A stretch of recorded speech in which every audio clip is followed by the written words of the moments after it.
What's up, GERO 200? As promised, this is the second lecture for this week. This is the third week, so you're going to get modules 7 and modules 8 this week. All right, so we've gone through establishing in the previous modules the fact, no big surprise, that there are a lot of older people in every part of the world, every country in the world. So these are global issues. We've kind of established a little bit in the very beginning when we look at the United Nations report that certain countries, okay, have a higher taxation rate, and then they flip that money around and they turn it into social services, service that will support those that are most in need. This could be childcare, and this is again adult care, okay, at all levels. Okay, there can be adult daycare, assisted living type facilities, home-based care, and the most needy of them all, which is nursing care, and we'll go over that. And we're going to see how the U.S. stacks up is there as well. All right, so we're talking caregiving. So why are we doing this? So we went for the biology of aging.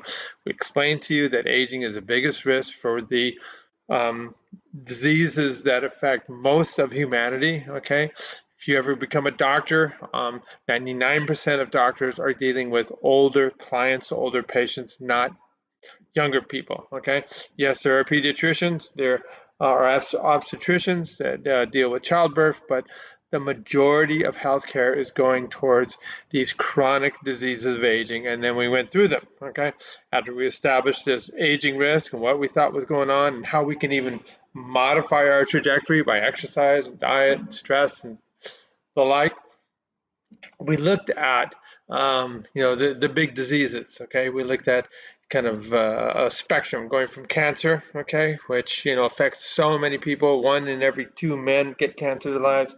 1 in every 3 women get cancer in their lives. We explained how it is, okay, why cancer develops as it is.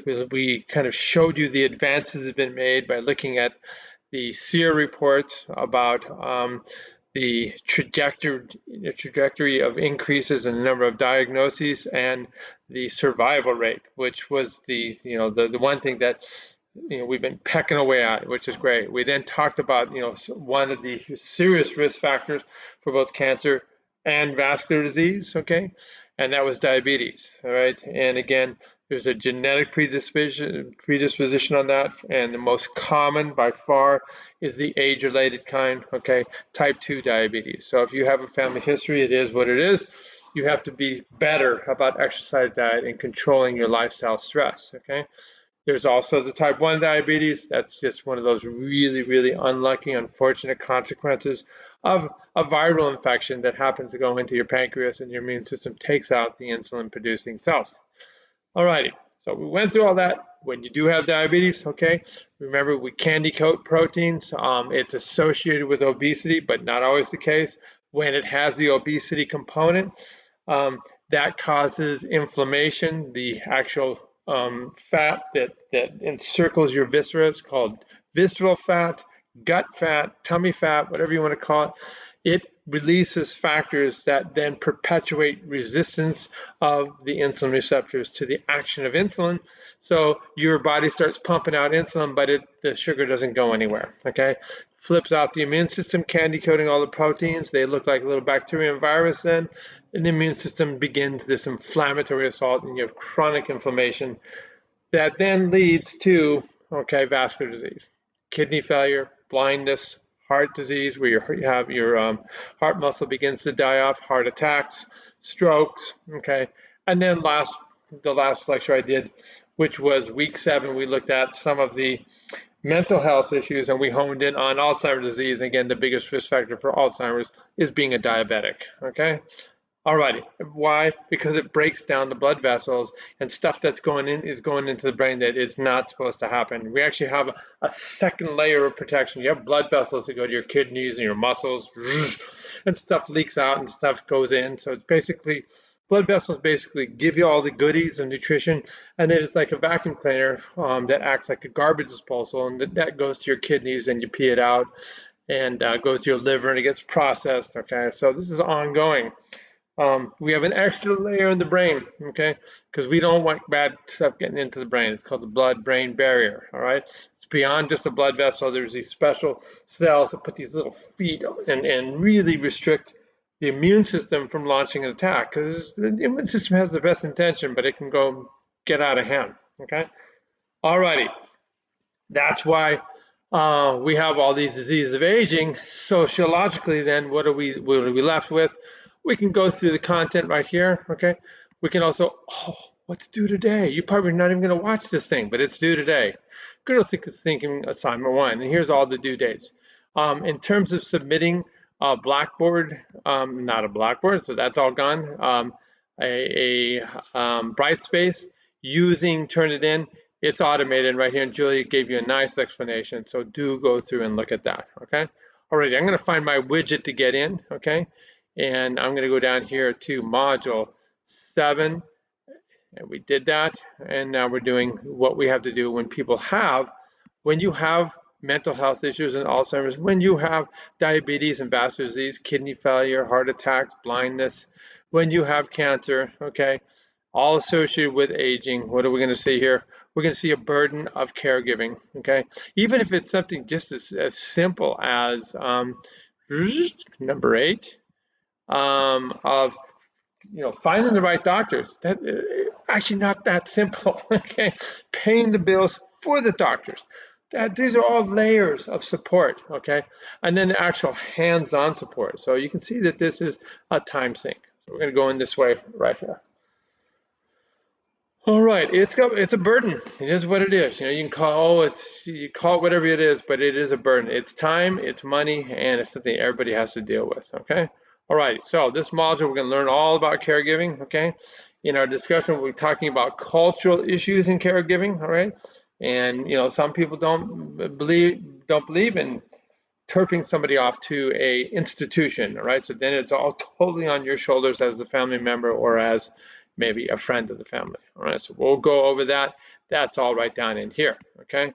And then we can go into the actual module. Remember, you open the quiz. You can have 2 browsers open simultaneously, separate browsers, 2 windows in the same browser or separate browsers, and you can just like bang away at the quiz question. That's 5 questions, okay? Awesome. Let's get in right here. Okay, here we go. Alrighty, so we're going to be using an AARP publication, okay, and then we have a couple supportive graphics. Now this is a photo that is really beautiful, okay, and it just kind of shows you the spectrum of caregiving, okay, where you go from a situation like this is you when you were a child, okay, but then when we look at the life journey, okay, adult development, we see that that our cultural expectation is we help you grow up to become a strong adult, and then as an adult you will care for your parent who guided you all throughout your life, okay? That's the ideal situation. It's becoming more and more difficult, okay?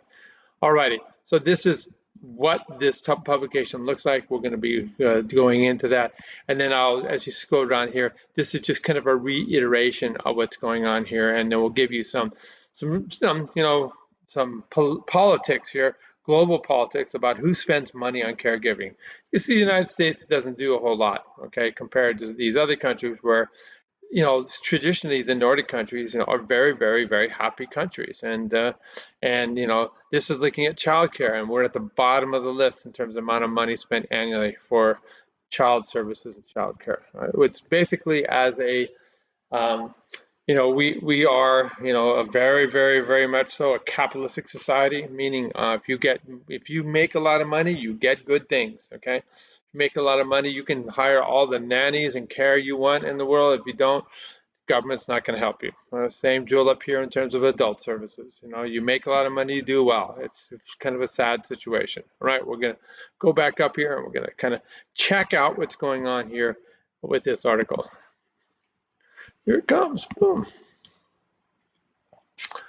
Alrighty, it's 12 pages, but don't worry about it. These are easy pages, okay?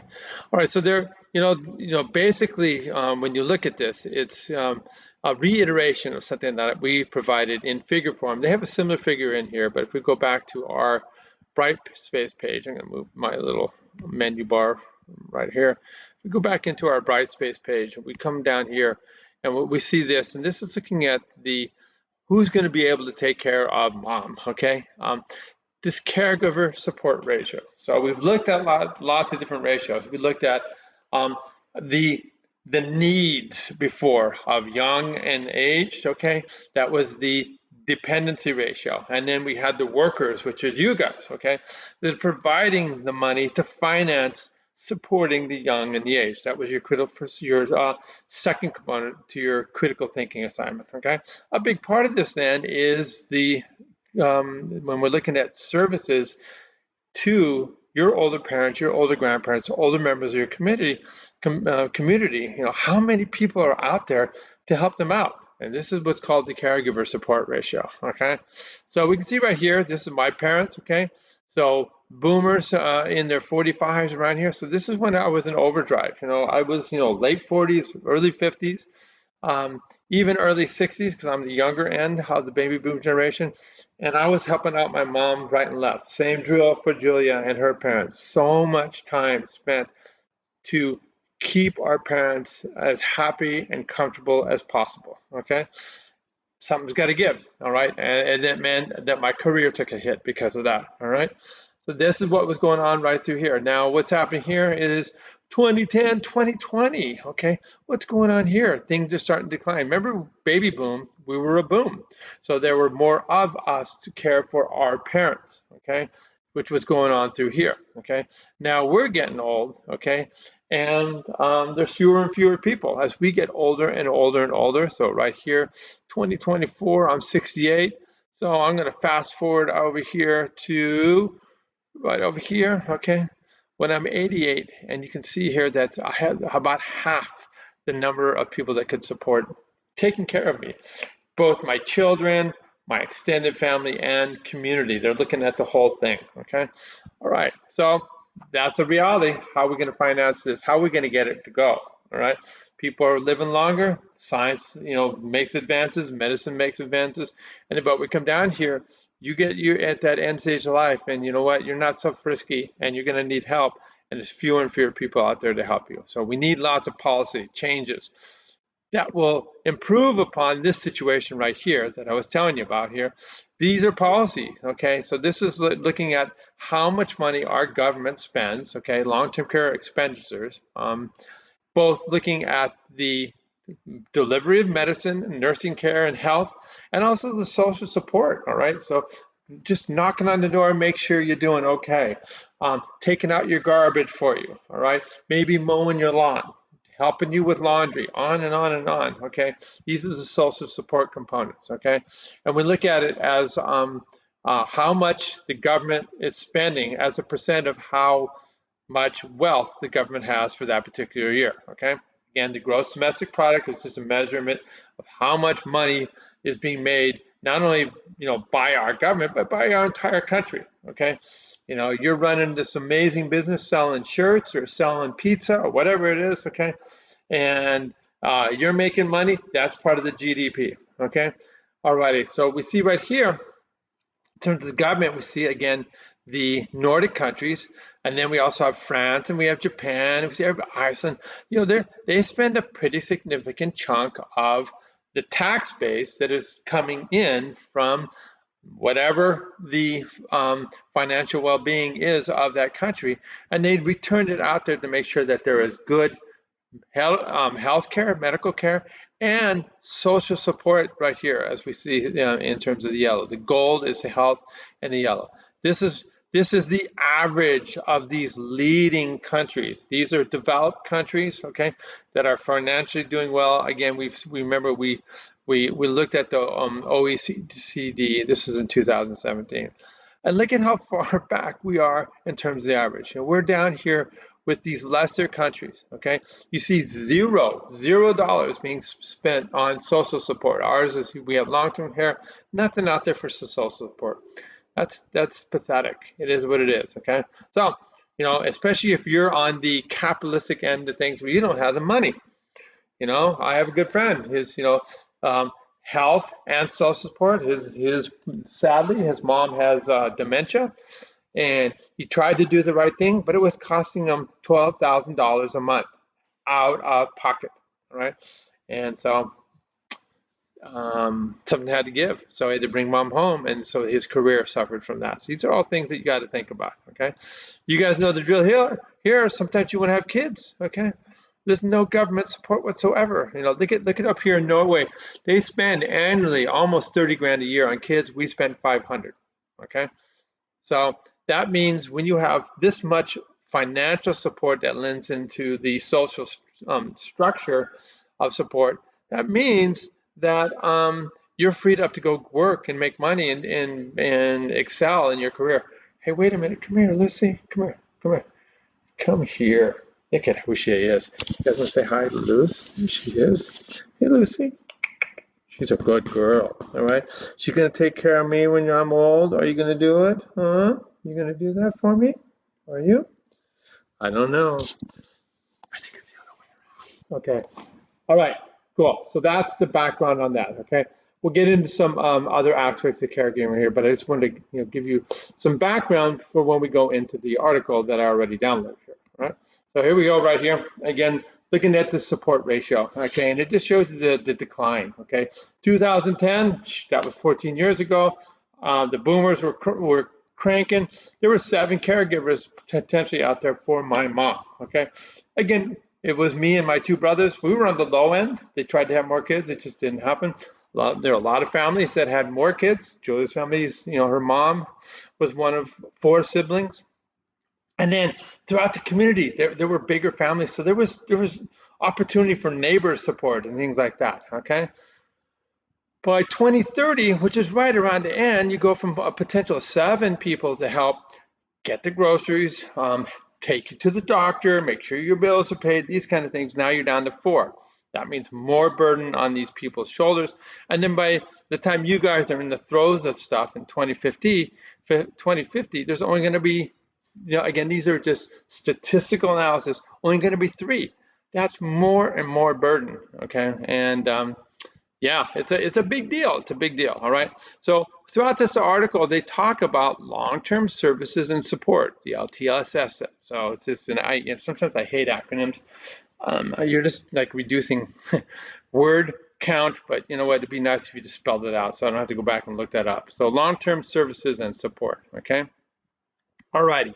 So and they go through what's going on here again. And during the next 20 years, okay, the number of older people is going to grow, but the number of people that can potentially help is just really remaining flat or decreasing. All right, it's a reflection of the change in family composition, fertility, and stuff like that. Most people, all right, so 70% of people think, hey, my family's going to kick in. I don't have to worry about that. But is that real? Can we really count on that? Not always. It's tough out there. All right. So long-term service and support programs sure would be nice if we had them, but we don't have much. Okay. And what do we need? We need emotional, physical strain on the person, so that everybody needs help that is doing the services. Okay. So there's a greater reliance on family caregivers to provide home and community-based services. There's a litany of things that I've been talking about, okay, that people have to go through, that they have to do, okay? And, we think about, I keep saying mowing the lawn or doing the groceries or cooking a meal, making sure the toilet paper is around, but more and more family members are being asked to perform tasks that are beyond what they know to do. Okay, so they're doing actually nursing tasks, and they're having to do healthcare tasks with the people that they're doing caregiving on. All right. So this is again measuring up of what's going on. We see that the average caregiver is a woman, 50-year-old woman. All right, that's just the way things play out in terms of when you were born and how old your parents are going to be when they're going to need care. You're going to spend, and this is the hard part right here, 20 hours per week. 20 hours per week doing unpaid services. That means you're not there for your kids, not there for your husband, and not there working. All right. So this is a big deal. Okay, that you got to wrap your head around. All right. We see that 2/3 of caregivers are women. All right, it's just that if you have a family that there's women and men are going to be kind of play dumb, and they're going to let the natural culture of our society play into action, let the women do all the work, which is sad, okay? Alrighty, this goes through some of the other aspects of long-term services and support, okay? And it kind of goes through what to expect when somebody is 80. What they're going to have a disability, and so there's going to be problems associated with how much care you can do, how much care you can give to that person, okay? Um, they need assistance with what are called, activities of daily living. All right, can they get in and out of the shower? Okay, can they dress themselves? Okay, do they have issues with using the toilet? These are horrible things to think about. Nobody wants to be there, but we keep you alive. It is what it is. Okay, we have telephone bills, paying bills, preparing meals, on and on and on and on. Oh look, one of my I keep I keep getting so many texts from people that think I'm their friend politically. I can't get rid of them either. Okay.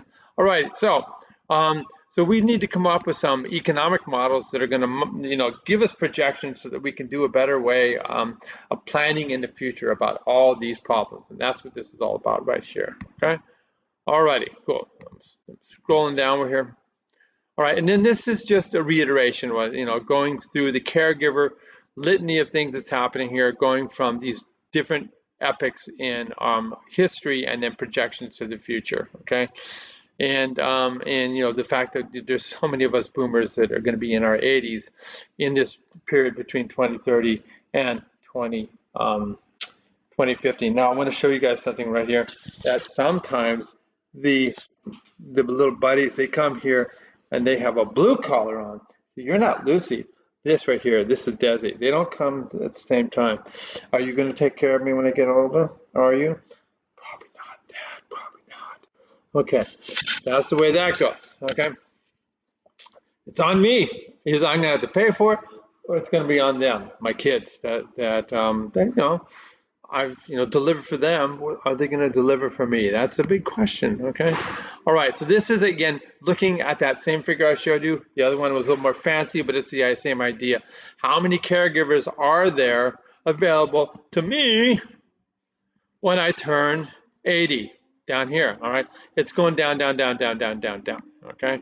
All righty. We already seen this. Okay. The projected increase in age population, and then we scroll down here and we see the projected increase in the number of people that really need care, and this is people in their 80s. And we see this is my ball game right here. I'll be, so it's 2024 right here, and I am now 68. Okay, so in 20 years, which will be 2044, I'll be 88 right here. Okay, so I'm going to be prime time in need of assistance, right? Unless I go surfing pipeline and that's how I end it. It could be, you never know. Okay, all right, awesome. So it goes through more and more and more and more about the caregivers. I'm going to read this for you. The conclusion is what I've been talking about. What are we going to do? How are we going to help with this? Okay, we got to do a better job. All right. So that's what that's all about here. And I went through this right here. I talked about our lack of government support. Okay. And then here's the reality. Okay, of a survey that looked at caregiving in the United States. I said this right here, looking at part A, means your older family is most likely to receive home care, 76%. So we see when you get to that point that you really need help, okay, you're in your 80s and you can't do the activities of daily living, you're kind of frail, but your ticker's still going, okay, what's going to happen, okay? Most of the home health, most of the care goes in terms of home health care, okay? You can be at a friend or family member's home right here, okay? Senior community right here, okay? Nursing home right here, okay?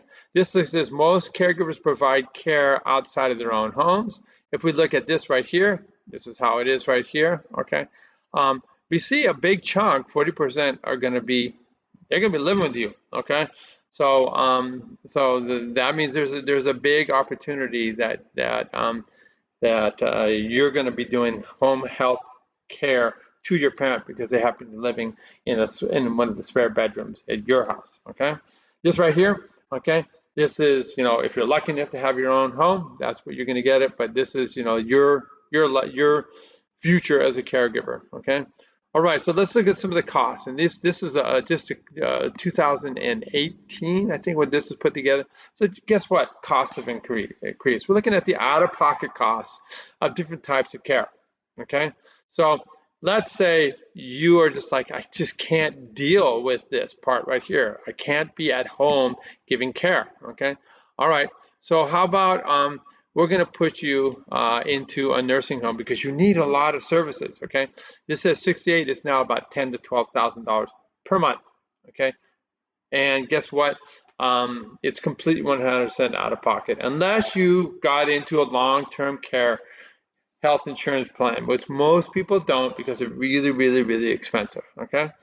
Alrighty, in some ways it's better just to take that money, okay, and invest it into equity funds. We're going to be going over about financial planning, and just realize a big chunk of the money that you've been making in the stock market, in bonds, in equities, you got to hold on to that for doing some of the end of life care, all right? Alrighty, because it's a little iffy with the long-term care insurance. It can be, they fight you to, they'll take your money in, but when it comes for them to the money back, it can be a little iffy. Okay, all right, you're not so bad off. How about I'm just going to live in an assisted living facility? Okay, we have a lot down here in Laguna Hills and Laguna Woods. Okay, these are planned communities where they have everything you need. They actually have hospital staff that is in the community. We have cleaning staff that come by and clean your apartment that you have. Okay, you can actually buy it a chunk there, like a condo. Okay, grocery services, and for that you're going to pay about $5,000. It's gone up a month. Okay, maybe more depending on how nice it is. Okay, or you can just have somebody come and buy your house. All right, so this would be this end right here. Somebody's coming by my house, and it's going to cost me anywhere from I'm going to update this to about $2,000 to $4,000. Okay, so let's look at this, a nursing home. Okay, and let's look at the reality of that. Okay, so in order to be qualified to go into a nursing home, okay, this is for Medicare to pay for it. Okay, some of it. All right, early part of it. Okay, this is the insurance plan that we all get when we're over 65, unless we're working. Okay. You have to have had a 3-day stay. This is an inpatient stay where you're staying in an actual hospital bed. So before you get into a nursing home, you have to be pretty hammered, okay? So after 3 days in the hospital, then you get punted to a skilled nursing facility to get you back on your feet. That's the ideal. Some people never quite do, all right? All righty. So once you've met that criteria, all right, then for the first 20 days, okay, you don't pay a cent. Your insurance, your Medicare-based insurance, and there's a lot of different companies that offer Medicare plans, okay? You don't pay anything for the first 20 days. The idea is, okay, we're going to work with you, get you back on your feet, okay? And then get you home, and then your home health services that you're going to purchase will kick into action. Or maybe your family members will, okay? After the 20th day, the 21st day, if you're still in the nursing home, then you're going to be paying up to the 100th day about $185 per day, okay? That's how much it is per day, all right?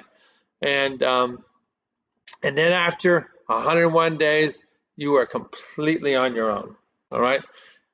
If you have long-term care health insurance you paid into your whole life, that's when it will kick in, okay, to pay for these services. Most people don't, right? It's a very slippery road in terms of I don't have long-term health care, okay? So I'm benching, relying on my investments in my 401k to help finance whatever health issues I might have after my Medicare runs out on this. I'm not in Medicare yet, by the way, because I'm working, okay? All right, so what does Medicare cover, okay? Medicare does pay for certain home health services. So let's say after 20 days, I'm going home because I don't want to pay this, okay?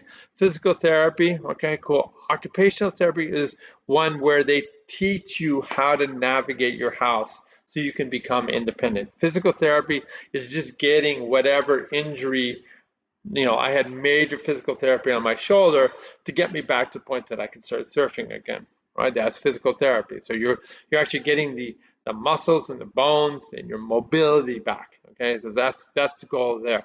Occupational therapy is okay. Let's show you how to navigate your house, how to get back into the bathroom and become independent, how to get into the kitchen and become independent. Okay, awesome. This is what Medicare does not pay for. Okay, it does not care for 24-hour day care at home. Doesn't. Okay, meals delivered to your home doesn't pay for that. Housekeeping services, these are all things that you as a child and your parents needing help that you're going to be doing, or you're going to hire somebody to do it for a fee. Okay, bathing, dressing, da da da. Again, not covered. All right. All right. So that's the skinny and all that. Okay. Um, let's now go back here, all right, to our module. As you all know, when you have a module, you have to have done the quiz, and then you look at the discussion. And here's the discussion right here. So I've kind of laid it all down for you guys. We're looking at the current age structure. We know what's happening, okay? A lot of baby boomers, okay? What is the prospect of family support that's happening over the next couple of decades? We already saw that the caregiver support ratio is going down, okay? How can the U.S. win and do better, okay? From looking at other cultures. We saw the Danish countries, we saw Japan, all right? Do we rely too much on outside help, okay? Could our family collective be better? And that's what we get into when we look at these diversity and issues, okay? So this is what you're going to be tapping into. Think about you and your parents. That's what I'm doing here. What is the expectation? You should talk to your parents and grandparents. What is the expectation, okay? Read this section on diversity. We all come really from really very different perspectives, okay? And then address the issue right here. Okay, actually there is actually really cool, if I go back, you guys, pardon me here, well, I'm just gonna go back, all right, to the module. And we come down here, and I just wanted to show you this right here. Beyond the article we're looking at, this is a short article, but it taps into this diversity of issues. So this is updated about, some of the stats we talked about, some of the outcomes that happened during COVID-19, okay? But what I want to go down here is, this is the typical caregiving profile, all right? So if you're of this ethnicity or culture, okay, you're an Asian caregiver, Hispanic, LGBTQ, Gen X, who are you, okay? These are really good readings about the expectation, the kind of learning from wisdom, what other people that have been there, all right? Awesome, I just wanted to show you that. Sorry that I forgot. Then we go back to the diversity component that I was talking about down here. Hey, that's my WhatsApp. It's flaming from going to Costa Rica. So you can watch this video right here. There's a really good short little article from American Psychological Association about cultural diversity. When we look at some of the issues we talked about, nursing care, assisted living facilities, you got to be culturally sensitive. So if you're an entrepreneur and you're going to be setting up maybe either a home health aide or a nursing home, a community-based support for older members of your community, you got to know how that members of the community tick. You set one up down here in San Clemente, it's not going to fly in say Artesia or Hacienda Heights or some other community that's in Southern Cal. You got to be sensitive to who your clients are, and that's what that's all about. So check that out, okay? This guy is an expert that talks about cultural diversity. And then this one, part of care is a social worker. The social workers are saints. It's a cool video about that. And then, again, they don't make a lot of money unless you become more corporate. Remember Daughterville Hall at USC? She was a social worker, and then she formed a big corporate entity of teams of social workers that worked all through our community. I think my dogs are barking at somebody. So you as a social worker, you become the guy that is the delivery of services. You're the activity director where you have people all over the community that do house cleaning, that mow the lawn, that will do grocery shopping, that will help with cooking, okay, help with bills. So you have this network of people, okay, this cottage industry that you can then refer to your client, okay. You got to be super trained in specialties as shown right here, okay. You got to have this strong desire to help others, okay, and you got to be able to sit down with the client and assess what are their needs, and then take them out to the people you know, okay. Where do social workers work? We have family service agencies. We have our own USC Caregiver Resource Center where social workers work. You can work for the government. You can work for as a private practitioner. Hospitals have, so every time you get discharged from a hospital, you know who does the discharging? A social worker, okay?